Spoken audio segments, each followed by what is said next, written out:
So welcome to what I eat in a video అండి. So first వచ్చేసి morning started my day వచ్చేసి ఒక water melon జ్యూస్‌తో start చేశాననమాట. So morning మేము juices తాగుతా ఉంటాము. సో ఆ రోజు మా హస్బెండ్‌కి ఆఫీస్ ఉండే. సో నేను ఒక్కదాన్నే ఉన్నా ఇంట్లో. సో మార్నింగ్‌కి కొంచెం జ్యూస్ తాగినాక ఐ లైక్ కొంచెం మ్యాగీ చేసుకున్నాననమాట. Cheesy Maggi. సో నాకు చాలా ఇష్టం ఆ మ్యాగీ.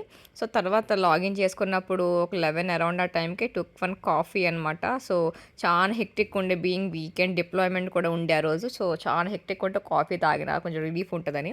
సో తర్వాత లంచ్‌కి పెద్ద టైం లేకుండే అందుకు కొంచెం సింపుల్‌గా పన్నీర్ టిక్కా చేసేసుకున్నాను. సో ఇన్ కేస్ మీకు ఎవరికైనా రెసిపీస్ కావాలి అంటే చెప్పండి. సో నేను మీకు పోస్ట్ చేస్తా. సో లంచ్ చేసేసినాక అరౌండ్ 3:30 ఆ టైంకి I thought of having a soup అనమాట. ఇది నేను చేసింది ఏం కాదు, నారోడ్ సూప్. జస్ట్ తెచ్చి హాట్ వాటర్ 150 ఎంఎల్ వాటర్లో ఒక శాషెట్ వేసి కలిపేస్తే సూప్ అయిపోతుంది హాట్ వాటర్. బట్ చాలా అంటే చాలా టేస్టీ ఉంటుంది. ఐ లవ్ దట్ సూప్స్ అనమాట.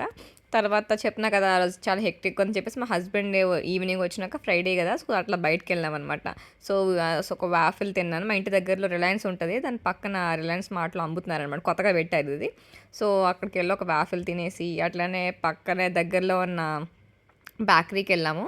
సో బేకరీకి వెళ్ళి ఒక పైనాపిల్ పేస్ట్రీ తెచ్చుకున్నాము. అట్లనే ఒక ఏంటిది ఐస్ క్రీమ్ తెచ్చుకున్నాం అనమాట. సో ఇంకా లైట్‌గా స్నాక్ లాగా పన్నీర్ బుజ్జీ చేశారనమాట. అప్పటికప్పుడు తినాలనిపిస్తుందంటే జస్ట్ పన్నీర్‌ని స్క్రాంబుల్డ్ పన్నీర్ అంటారు కదా, అట్లా కొంచెం చేసుకొని తినేసినామనమాట. సో నాకెందుకో బయటికెళ్ళి బిర్యానీ తినాలనిపించింది ఆ రోజు. సో మళ్ళీ ఆ రోజు నైట్ బయటికెళ్ళి బిర్యానీ తిన్నామనమాట.